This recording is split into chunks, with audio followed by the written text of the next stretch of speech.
Hey guys, it's Tacticians. I just wanted to have a quick chat before this episode of What's Going On.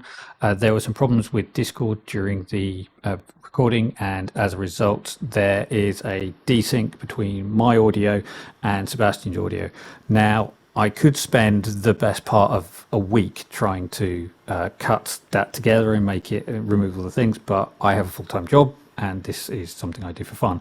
So please will you accept my apologies for the desync in this episode and enjoy this episode, and hopefully everything will be fixed in time for the next one.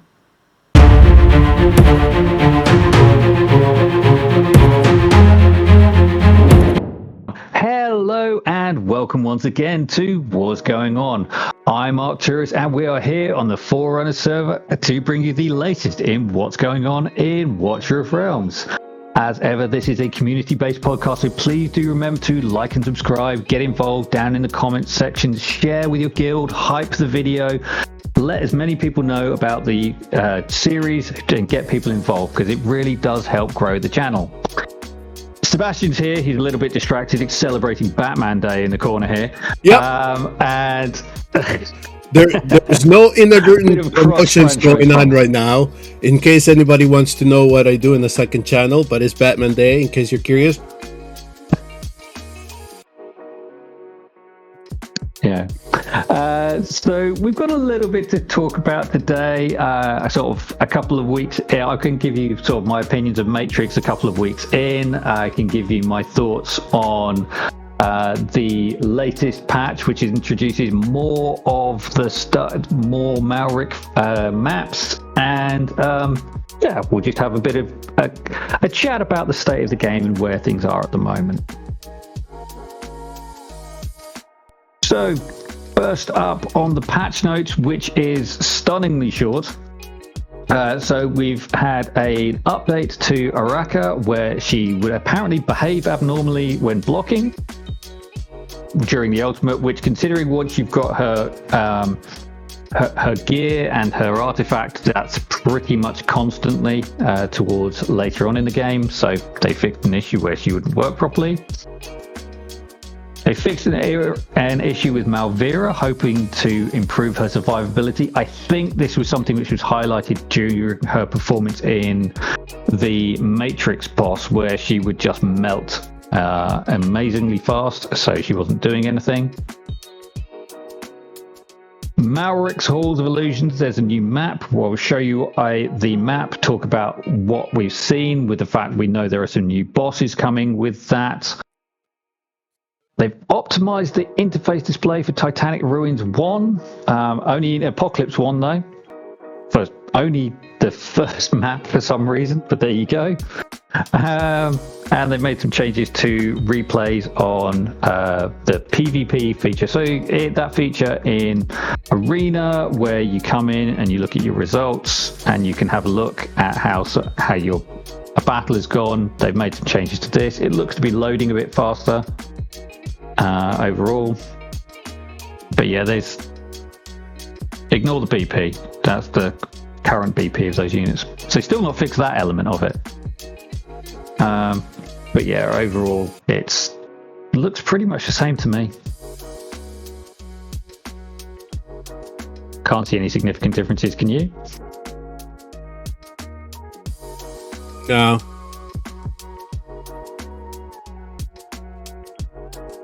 Anyway, so they made some changes to that.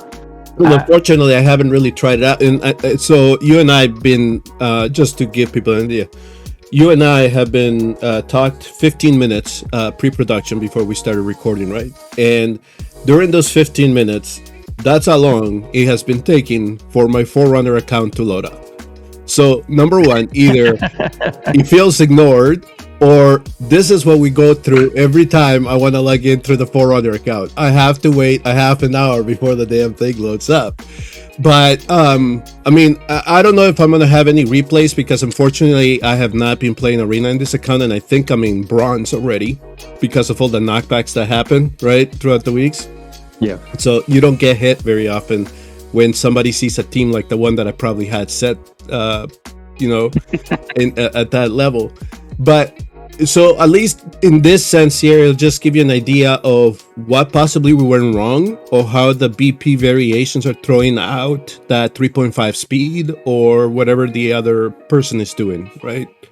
To see if you're or you're doing, if there's anything with your defense that you need to fix. But I don't think that a lot of people are going to be paying attention to this unless they're really grinding Arena for some reason. No, but I do think that being able to see your defensive replays is quite a good feature. So here's one where I'm on defense, and knowing where it's going wrong is useful. It doesn't help you amazingly, because you've then still got to find a way to fix it, and therefore finding an opponent who's got 9 rounds of battle that you can get through and fix the timing can often be a challenge. At least they've now made it so that on friendly face-off you can save it to your arena team if you have a really good run and get the timings perfect. But yeah, even so, it's not an easy fix. Well, there's so much stuff to take into consideration, right? Because even 20,000 BP difference, the amount of damage that you're doing, or how much damage the opponent is doing on the other side, that varies so much that even during the run, that just that very specific change in damage, which you were counting on a specific unit to be down by the time the ultimate came about, or anything like that, then it'll just throw off your timing. And then how are you going to fix that? Well, you need to either go get more BP, which is essentially what it is, or you just live with the result that you have as it stands. Yeah. This was actually surprisingly close. Yeah, I see that. I thought this was going to go a lot worse. Oh, I leaked. There we go. So there, you can get like that sense. Yeah. Yeah. Now, in GBG, you can tell if somebody did an auto run on you or they actually did a manual. In this case here, when I saw that gray bar, did they auto it, or do you know if they give you an indication if they actually went through the trouble of manualing it and be engaged in the battle? No, there's no indication at all. Yeah, that would be another nice thing to know about it too. Yeah. And the only other thing that's mentioned in the patch notes is they've extended the amount of rewards available for the faction trial. So it now goes all the way up to 402. So there are more opportunities for Mickey Mouse faction exclusives. There's a few mythic shard essences, a couple of divines. So there's some stuff in there, but honestly, some of these stages, especially, everyone saw Cultist 15 the weekend. I think about a dozen people came up with a strategy to beat that, and most of them included Yimmerit over the last week. So if you didn't have Yimmerit and you didn't have Beelzebub, you were looking to be challenged. So. Well, initially, I think that the rumor that I was hearing is that those that beat it, that were the first ones to beat it or were able to complete it, that they were doing it with A5 Anoras. So, it doesn't surprise me that it's going to be... I did see someone do it with an A1 Anora, but even so, it was... Yeah, I imagine that it's going to be High Awakening, High Gear, all that good stuff that Moonton has been specializing over the last 6 months, right? When it comes to any type of content like this. Yeah, I think it's particularly brutal that just because all of the units you've got to put out are pretty high cost, and so you'd need someone really cheap like Beelzebub to be able to deploy, who can got such a big control range to help people out. But yeah, there's not much you can do because Cyrene isn't going to be able to block for long enough to do anything useful. But yeah, and without Ymrit's control as well, you're very limited for fighters. I mean, maybe this is the opportunity to dust off Uridin with an execute or two. No, you might get lucky. So I know that the focus of today's episode is Malrik 2, but I just wanted to just briefly mention, I ran across a video, and they did a nice overview in terms of the banners that, or is by Banana Luck, I should say. So it's a nice video. He did a nice overview of the banners that have been released over the last year or so. And essentially, and this is where you and I kind of came in early on, if you go back to the old episodes. All these hero banners that are coming out, they were specialized to help you, to facilitate for you to be able to carry the content that Moonton was releasing in the game. And at that time, you and I, well, mostly me, I got flack saying, no, you're just being negative. You're just seeing things. Let the whales rail like they want to, all this other stuff. And then, what were we getting? The mother of crows, get your Iovars, get your Lady Ace, and Grimscale. You better have the awakenings if you want to get those type rewards. The War of Fates, wail out for all the little pieces that you want to get just to make the heroes stronger. Valera, is Valera of Realms now. You need her for everything. GVG, Arena, Malrik, and so the pattern was there. We picked it up earlier, but Banana Luck just put it all together now and said, hey, look at what Moonton is doing. And this is what I said. Listen, guys, I think Moonton is having a hard time recruiting new players, so they are going to milk the current ecosystem that they have, which is the endgame players. So they're going to focus heroes and content to you. And if you decide to bite on that, bite it.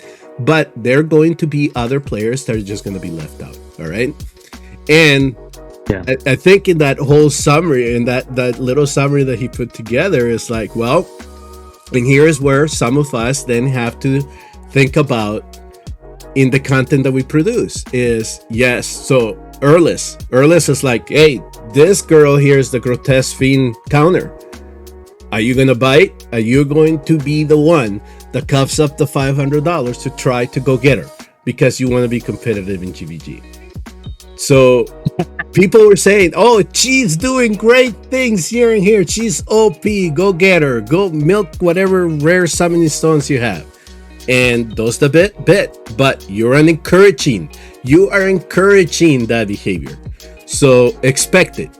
Now here, Arturos and I are going to go over Malrik 2. And we're already seeing differences within that new map. What's it called now? It's not the Black Sewer. They named it another thing, right? No, it's got some fancy new name. So this is I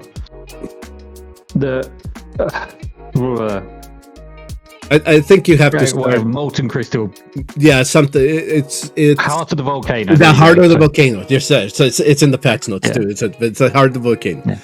But when you look at this, evaluate and say, okay, I might be able to do this with this roster, but just be ready because you know that there's going to be a hero or two that are going to be coming down the pipeline that are going to be explicitly needed for this. All right, or make things a lot easier for the level 4s and the level 5 crystals. So I just wanted to bring that attention in because I think that this will just all coalesce eventually in the future. Yeah, very much. I will start this map because I had a quick playthrough to see if I could work out the placements, and I'll load it up. I'll pause it, and we can have a look about where to put things and how it plays out. But basically, there are 2 platform tiles up here, and it is possible to get someone like Dahlia down on there to have a nice lot of control and impact up there by herself. But then you're dependent on someone like Ezrin to provide the heals to her if she needs any at all. So it's not completely impossible, but it's definitely different ones. So this one's actually pretty interesting. Spiders seem to be a bit of a new driving. So, in fact, before we just dive in, we'll point out there are a couple of new bosses that come with this new map. So we've got the Jungle Master, which is Eloin as a boss. We have the Spider Queen, who comes in. So obviously that's Araka, and the Scythe of Doom. And then we had a bit of back and forth. No one could remember where they'd seen this guy before. And it's actually the guy from the Araka stages of Void Rift who does the big scream and leaves it and drops the stones on you.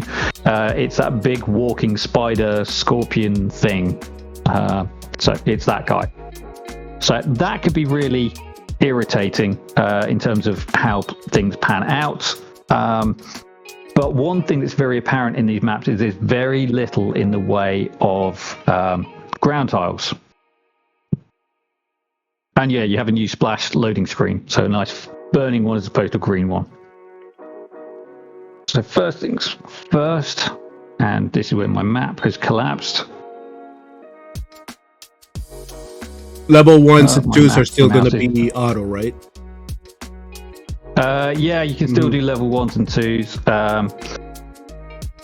No, the reason that I asked is because when I did load the game here, it reset my autos. So even the autos for the other crystals were grayed out. So I think that they changed a lot of it.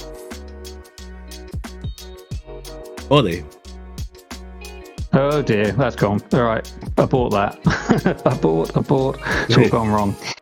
Well, let it play out. I mean, let's evaluate it as we go, so you don't waste the energy. But what I'm gathering here is, well, number one, this is going to be a platform-heavy type of map, and then as you can see, I only see 4 possible ground tiles, right?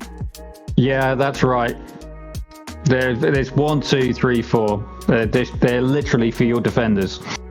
So I imagine that this is going to be sturdy defenders that can really hold up the lane while you chop everything down in the platform. Yeah, so, absolutely. That's why I've gone for ones who can be backed up.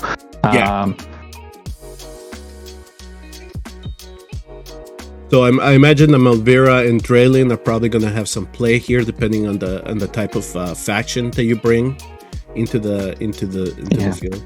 But you're already leaning on the cultist, I see, and people have Ingrid maybe on the watch guards too.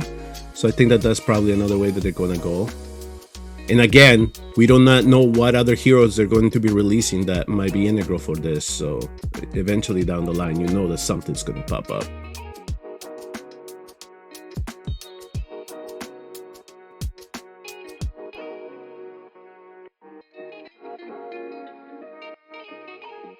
So if you're not screwing up and forgetting to activate Silas's ultimate, it's actually not too difficult a stage.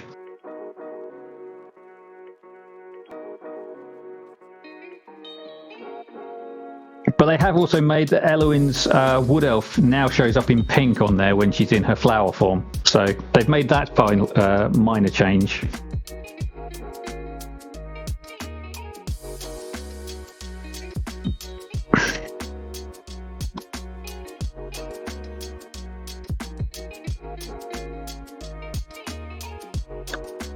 Oh, just make sure they're not coming through. Yeah, Nora doing what she needs to do. Is my F5 Priya gal gonna have a play in here? I hope so. Oh yeah, she could easily have some fun on these platforms over here, playing and control, and then her maps, her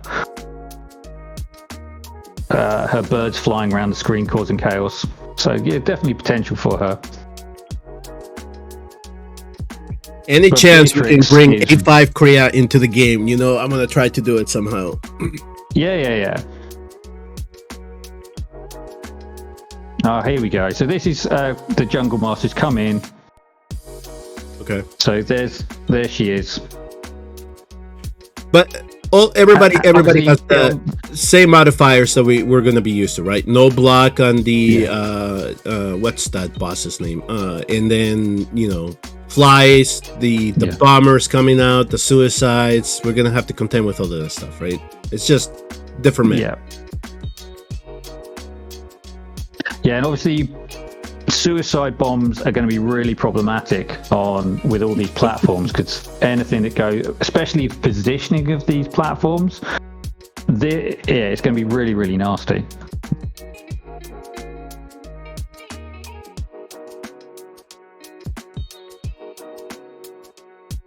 There we go.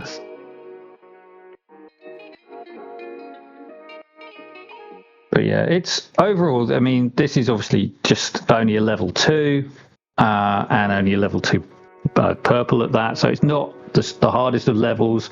But the most problematic thing is the fact that there are only 4 ground tiles. I mean, the way it describes itself is it says there's rising lava. So it's almost made it sound like there would be more platform tiles, but periodically they would become unavailable. Which I think would have made a more interesting mechanic, but they've just said, "Oh no, there's only 4 tiles you can have." I mean, that would have been intriguing. That would have been a nice mechanic if it would have been viable to do it. There we go.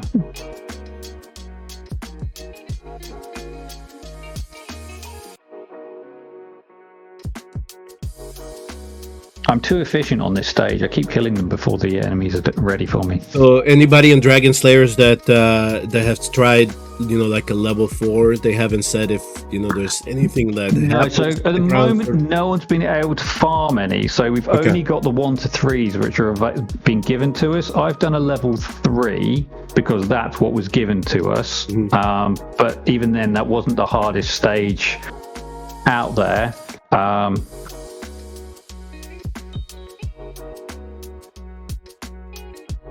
And so the comment A2 Demi comes into her own.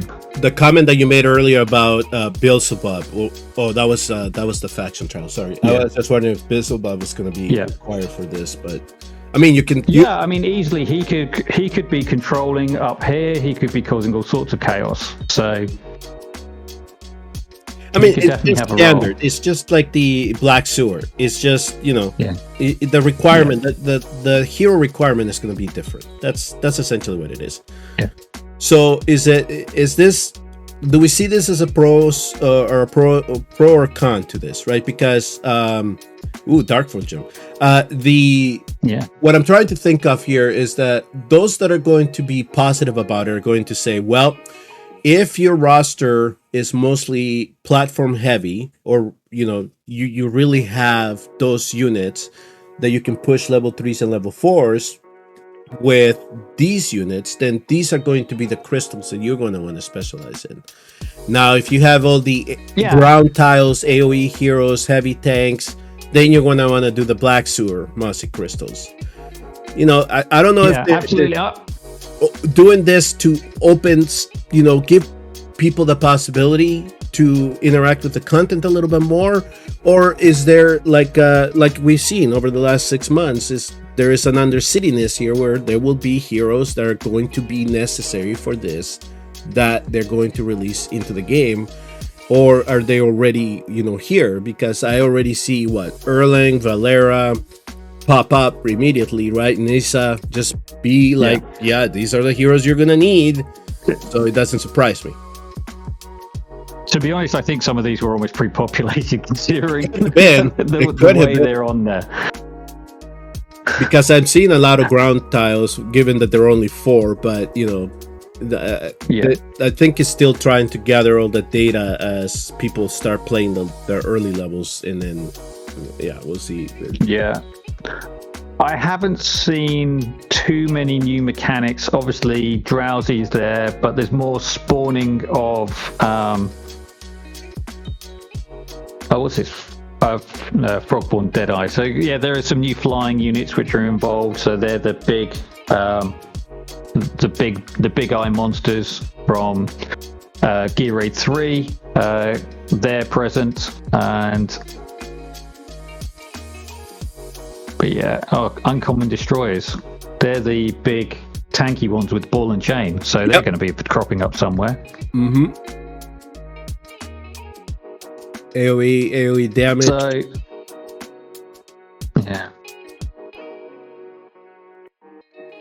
But the main thing to know is that there are 3 new bosses with these stages. I think that's going to be really difficult to deal with. I hope she comes in on the right-hand side as her spawn location, because then you've actually got a chance of doing something to her. If she comes in on the left, you're in trouble, because there's no ground tiles until she's right on top of you. And so, yeah, you're going to be really hard to manage that. Unless, of course, you've got Valara and she's just pushing everyone away. But then again, Valara is the answer to everything at the moment, so... Yeah. I imagine that she's going to be a unit that people are going to rely on. Given that ground tile that I saw, you could face her to the right, and she should still be able to do damage from that side there, unless there's something on top that's coming straight at her that I haven't seen yet. So. Well, the lizard fly, but the lizard fly is. You can change, because she's a tactical. You can change her direction with her ultimate. So you start her one way, then you use her ultimate and rotate her. Yeah, I don't know if you've seen a lot of the comments though, but I really do think that with the latest push with Valara and is Erling, and now Sis. Is that people are really now saying that non-lore pity on the ancient summoning you need to add that now. It's getting ridiculous, because I'm seeing comments of people saying I did 600 rares or 600 ancient summoning crystals and I did not get one non-ancient lore. It is really problematic. I remember before they addressed the issues with summoning on all the banners, I had horrendous luck on ancients, and since they addressed that, I seem to get about 1 in 50, maybe 1 in 150. I'm doing really badly, but I generally get some generic off non-lord ancients coming through. My luck is significantly improved, but yeah, I will say I've been lucky more than anything else, because there are a number that I went for Cassiel and I didn't get anything to do with him on that side of things. And yeah, there's lots of others who... Or the other frustrating point too, as well. If you do hit, and then you see Valkyria, Constance, Cerberus, Valeria, it just hurts you, man, because you're like, no, they're on the other pool. What are they doing here? It's like I think that they've expanded that pool enough where I think that they can start knocking back some of those heroes. They don't need to be there, especially if there's no pity. Yeah, absolutely. Because otherwise, it is really just it's really, really unfortunate. I mean, honestly, there's a lot that could be said about some of the worst ancients in the game who could be addressed. This lady right here. Oh yeah. I mean, they've tried buffing her and they've tried to make her more useful, but she's still far too squishy for what she's trying to do, and she's a vampire who loses health by attacking. It just doesn't work. You should be drinking the blood, not spilling it, spilling her own. Anyway. I just irritated by her. Yeah, there's gonna be heroes coming down the pipeline. There are gonna be non-Lord Ancient exclusives that are gonna facilitate some of this content. So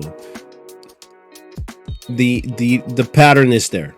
So yeah, I think the other thing is that because they're going to be so demanding, these new stages for Malrik, the fact that there are only 3 tactical units and only one of them can go on a platform, we know there's going to have to be more of these guys who appear, and if that means that they're all going to be locked on ancient, that's going to be even harder to try and compete, to try and get those guys.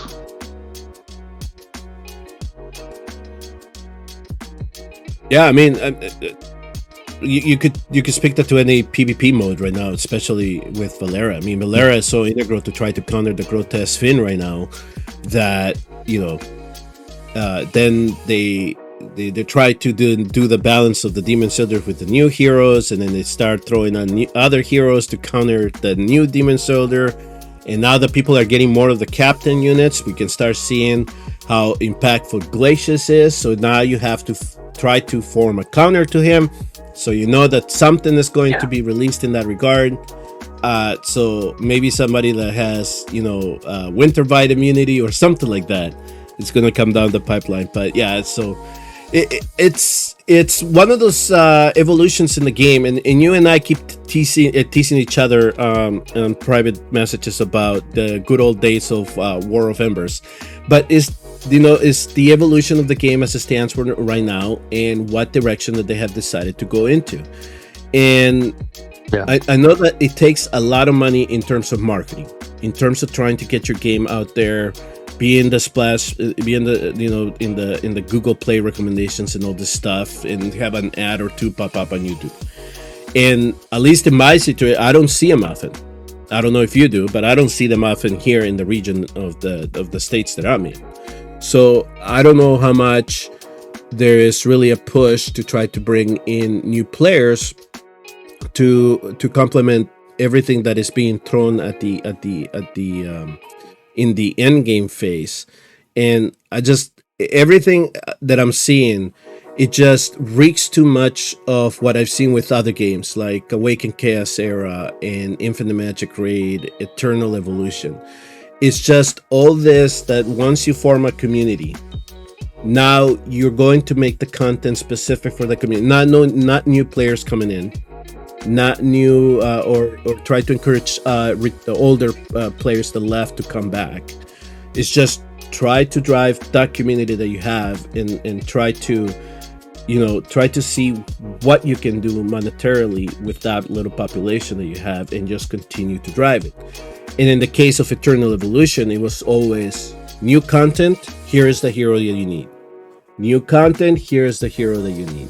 And you just couldn't push the content unless you got that hero. So, I mean, is that kind of what we're seeing Moonton go to? Yeah, I think certainly with Matrix, which is my other minor bugbear that I wanted to bring up this week, is Matrix is insanely hard in terms of the difficulty, and you've got to have the right units in order to succeed. I will say, if before any other content creators get on board, this guy Fenris absolutely made for this content with a Northern Lord. Absolutely amazing. If you've got him, build him. If you've trashed him, you're an idiot. Because he works so well in terms of team support, team rage regen, everything that he's got going on and brings to a team. But they make this big deal about having a gear lock, right? The gear lock doesn't work.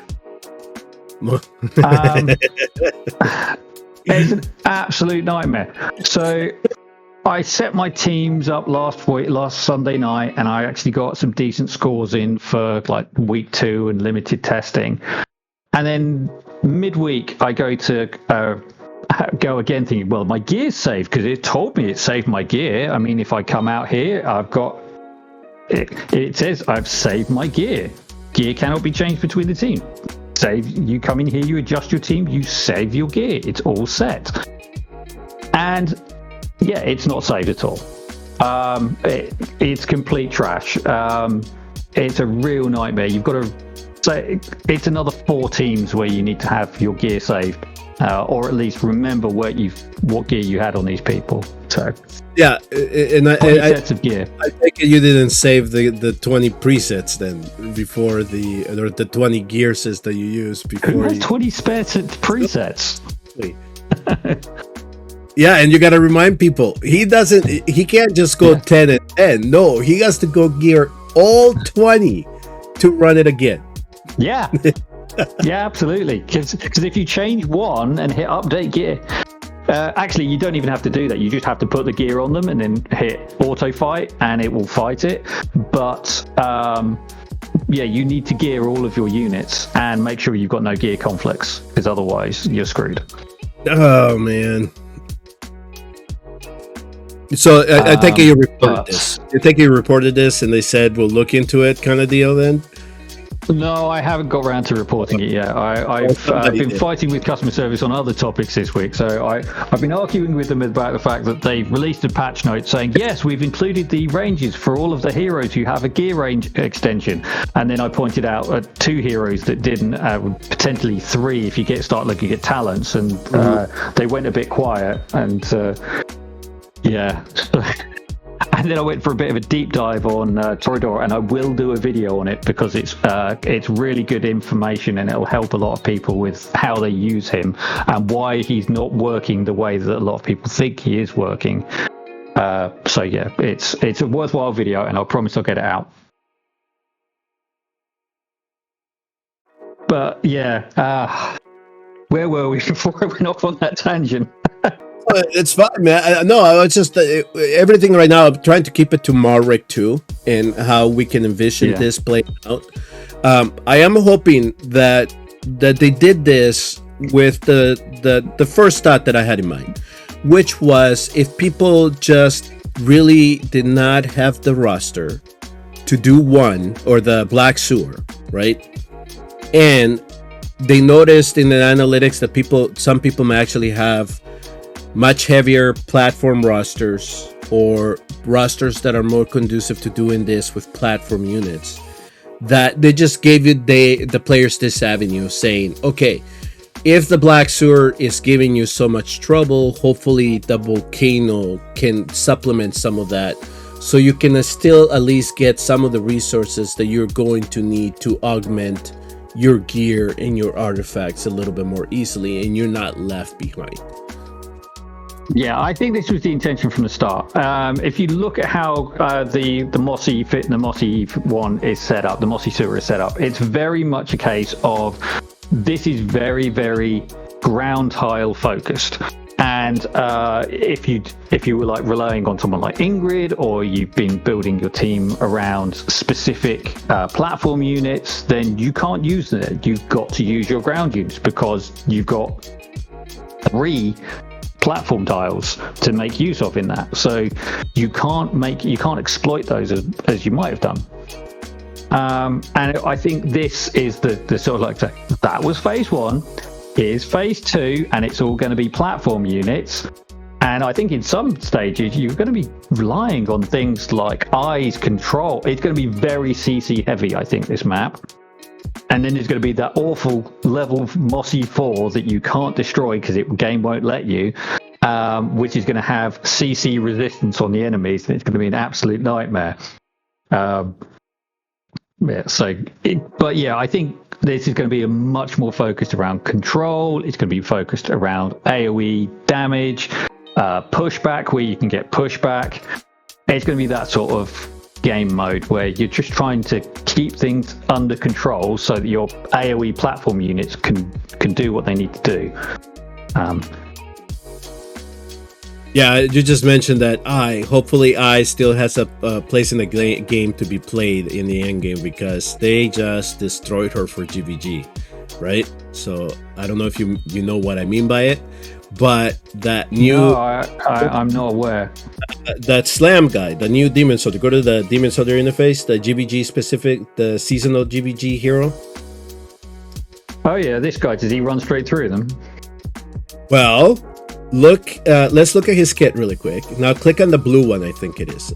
I think it's the blue one. No, the red one. Right there. Mutual CC effects at level 5, yeah. Well, so he just clears them out.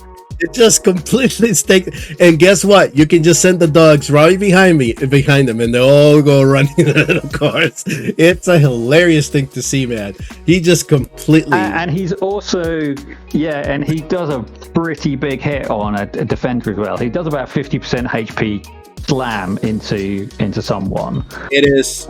So, yeah.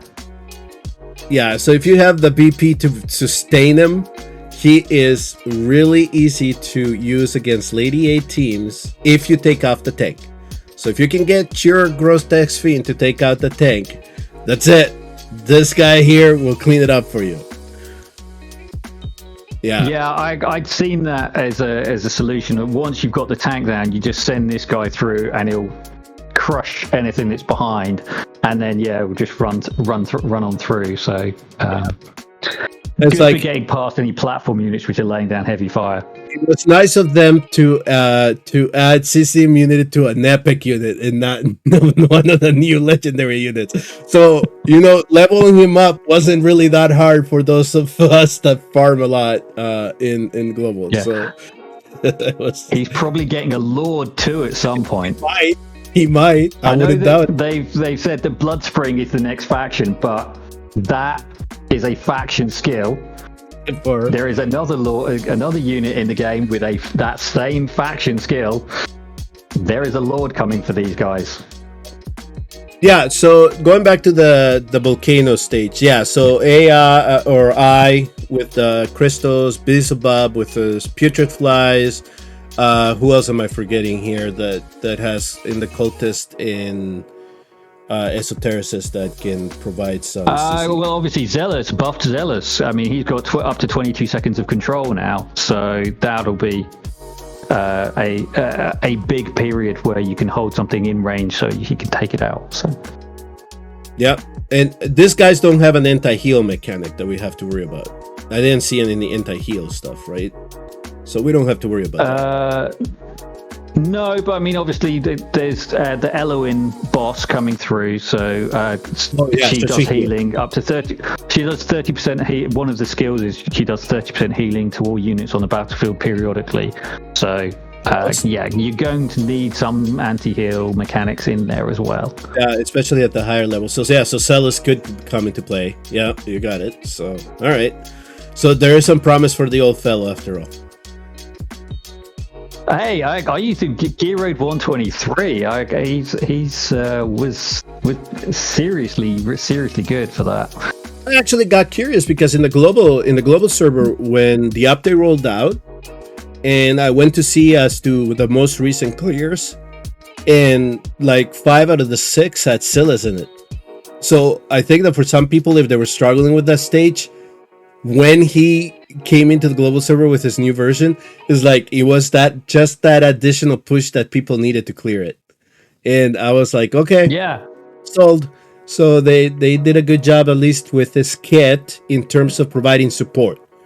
I'm still gonna say mage support. I don't think he's supposed to be this damage type dealer that we're his damage is dishwater. It's absolutely shocking. I mean, I'll run one on auto just to show you. It's like 131,000 for him to get through. So if we just run this through, but the fact he's able to just control everything for up to 22 seconds of anti-heal, so that's almost 1.5 ultimates, which gives you the opportunity for another anti-heal unit to come up. So I use him in conjunction with Artemis.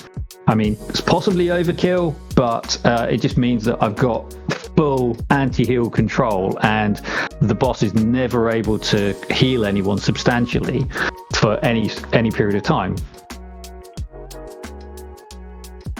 So he's coming on through, he goes down, and then probably don't even need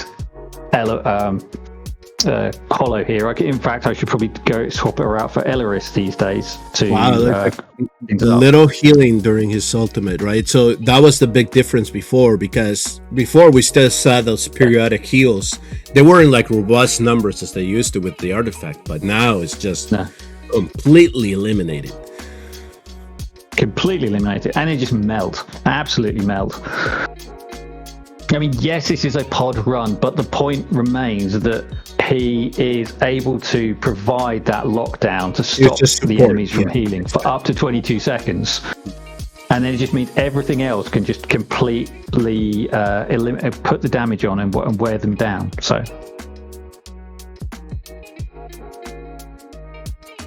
yeah. But yeah, his damage and numbers are shocking.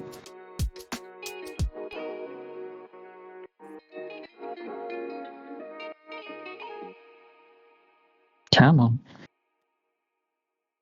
So there we go. 136k. So he's like a third of everyone else, but he's providing one of the most useful amounts of anti-heal to the team, so they can all do really, really well.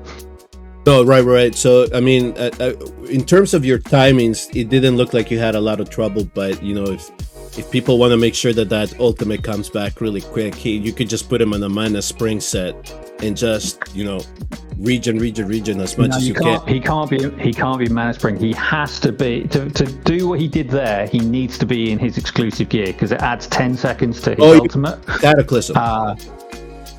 Yeah, so he has to be in the Cataclysm set. Okay.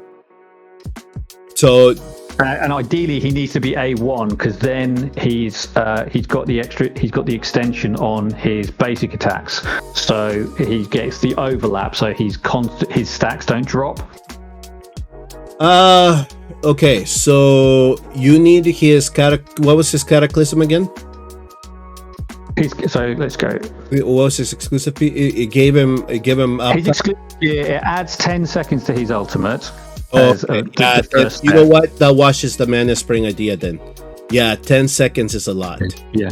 It's 10 seconds out of a total of 20, right? Wait, so it basically makes his ultimate 22 seconds long. Yeah, okay. And that just makes... No, you're right. It increases his damage, but that's nothing. No, yeah, you're right. You're right. And you don't need to put speed on him. So, yeah, you're right. Yeah. So it's all about, Rage Regen definitely, but you can pick that up from other units passively. But A1, and he gets the extra, so his ultimate duration becomes 6 seconds, and then so he'll never drop a stack as long as there are enemies nearby. Mm-hmm. And then it is just a case of exploiting this magic vulnerability, so allowing other magic dealers to kill the units faster. And this ultimate duration and anti-heal, meaning he's able to do that 22 seconds of control. So it's 10 seconds there. You get 2 extra on A3, and then with his exclusive gear, it's 22 seconds of control, and it's just absolutely devastating. No, I forgot how that exclusive piece changed the timing of it. So yeah, you don't need the mana spring to get his Rage Regen back, given how long that thing lasts. So makes sense.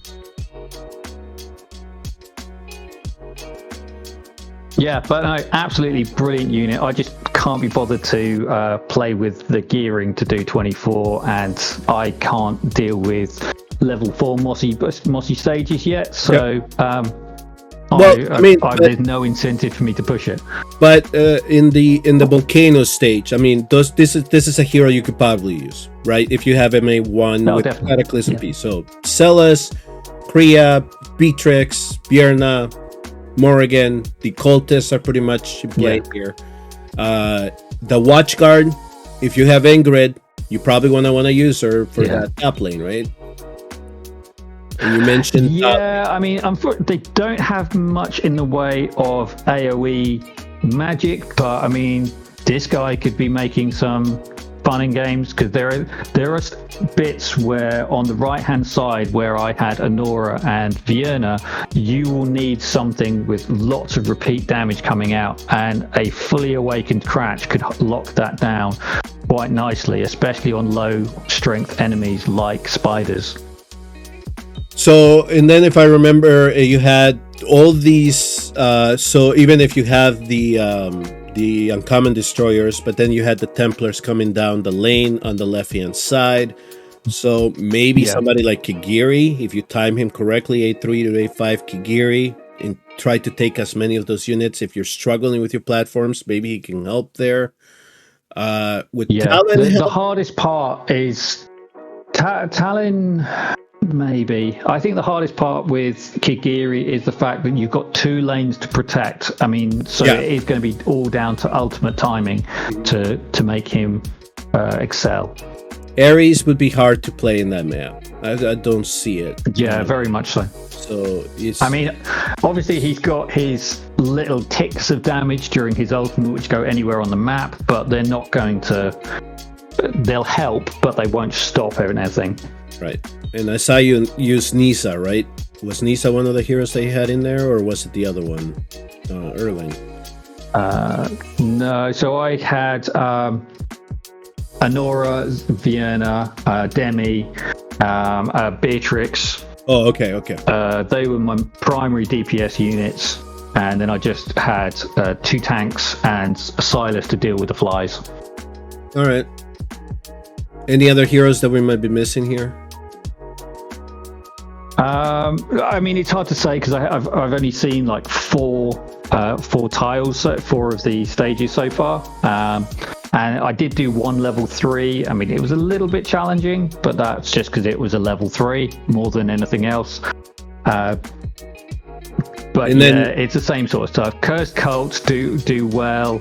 Star piercers, because it's nice if you get the right modifiers, right enemies. They can work quite well because you've got the range. You have Lady A, you're going to be able to abuse the stage. So yeah, Lady A will just shine, just generally because she's Lady A. But yeah, what they lack on a lot of these is the penetration that you really need against some of these strong enemies to be able to take them down quickly. And I imagine that's going to work well because he's going to be able to put his Heaven's Gaze on the enemies, so he'll be able to take out lots of them and control them quite nicely. But I imagine that a lot of these units are going to be anti-piercing, right? I mean, you're going to need a lot of magic damage dealing here, or most of the units actually. There's been so far on the 4 stages I've done. It's been a mix of common and heavy. Obviously, they were just. The number of flyers coming through is so low, you wouldn't actually need to even bring piercers. You could get away with bringing just pure magic and just making sure you've got someone who can do some damage to the flying units.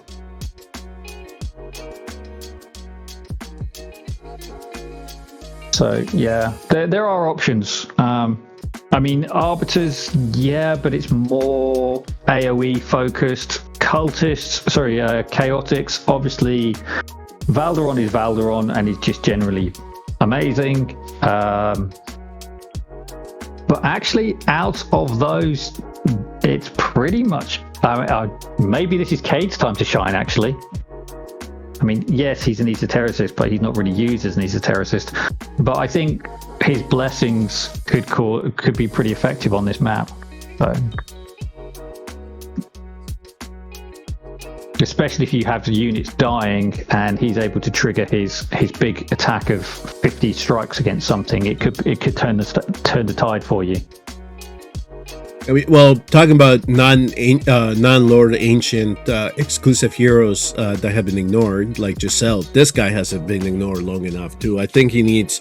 I know that he has his exclusive artifact, but I think that there's some type of punch that he needs for people to get him back going again. That's the unfortunate part. You mean like A5 Korea needs a rework? Yeah, something like that, So yeah. Mm-hmm. It's just, imagine you chasing these other heroes and you get this guy, and not a lot of people have covered him or are covering him or using him in anything. So it just leads to the disappointment. Yeah, I really think that because of the amount of CC these stages are going to require, because there's so few ground units, any unit which can provide an AoE attack and can provide CC is going to do really, really well in these stages. Mm-hmm. He fits the brief. So,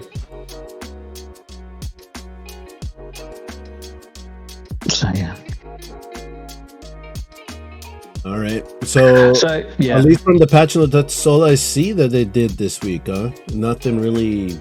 Yeah, really Mickey Mouse. I mean, there was, I can't even remember if I said it now. So there was a minor fix on Global where they decided that the Rage Regen mechanic of Eirlys wasn't working properly. And they've now made it work better with Eloin. If you want more details on that, go and check out Mystical's channel. He did some videos on that, and he put that in front of the devs, and they've responded to it. So, but yeah, she's working really well. She's really helping my single target arena teams. I was fortunate enough to get her A1 through a lucky divine on the day at the end of the summon period. But yeah, she's been a really nice addition to the team. I have yet to make use of her in my GVG teams because I'm currently hiding in the bubble, so I haven't been attacked yet. So. And to close it out, that's just another I guess my disappointment of this week was that they decided to put the Ness and banner just behind the vines this time around instead of doing the rare crystals, which was a little bit disappointing because I think that the economy with the divine crystals has been reduced a little bit. At least I'm not seeing as many being accumulated in my global account, but I'm hoping that they start reconsidering this about just tying things up behind the divine crystal too much, especially the special banners. It's getting too plarium-y for me when it comes to these special events that in the past they didn't have too much of a problem putting in the invocation of spirits, and now it's just all being right up to divine stuff. Before we completely close out, wasn't it this time? Okay, so thinking back a year ago, this was around the time that the Apple update debacle took place, and no one was able to do an update because the Apple update got pulled. And they had Lizard Day on Forerunner, and they were kind of like going to make this as this big thing, Lizard Day, as an event, an annual event, and then it's happened once on Forerunner, and then it completely fell flat, and they've not brought it back. Yeah, so I remember that, and then when they brought it into global, it was like a bleep on the screen, on the calendar screen, right? They didn't make too much of it. Like, here's, you get 1 day to summon in the special banner of lizards, and then it was like gone and then forgotten about. You're right. They didn't do anything in regards to that again. So I don't know what happened. Did we scare them off in Forerunners when they did it, or what? It's like, okay, so the choices were Ezrin, Trusk, and somebody else, and a lot of people were like, "Why do I want these guys? They all suck." But to be fair, I mean, you can use Trusk at A5 in GVG. It's pretty niche use, but you can. So yeah, it's, and likewise, Ezra's a great healer in so much content because he can heal all over the map. And I mean, Dasomi wasn't even on there, and Dasomi's really, really good, but Dasomi is locked behind Ancients. It's like we were expecting to be more dwarves added to the pool, hopefully, and then we would have like a dwarf day type of deal. But no, that's just like nothing like that ever came. Well, we know there's a dwarf tactical unit coming because it was shown in the previews a couple of weeks ago. So there are more dwarves coming. But yeah, at the moment they're looking like a pretty sad faction, and they're mostly defenders with the exception of Cratch, and he's just generally hated. Although I think his time is coming. I hope so. He needs something with that range or his DPS output. Hopefully they increase his multiplier or something like that. But yeah, he needs a little bit of a change. But that bug in his kit still remains. So. Can I find him again quickly? So here he is. So this is does not match. This goes up by 3, even though it says it's by 2 every time. So if you max this out, it says it's capped at 36%. And if you did that, it's less than that. So. They have problems with their maths. Description error, then. That's what you're saying. Description errors, yeah. There are a lot of those. There are a lot of those that you're like, no, that's not what it's doing. I don't know what you... Anyway, that's it for what's going on this week. I mean, I am. We are not joking. We are going to do an episode of about War of Embers. I just need to do a bit more research on it before I feel confident enough to do a video on it. And yeah, but I think it's an interesting topic, and hopefully we'll bring some players, some general players in, and they can have their comments and they can talk about what they like about Watcher of Realms versus what was shown in the game, and we can talk about how the game has developed from where it was to where it is now. Sounds like a plan. See you next time, guys. Bye bye.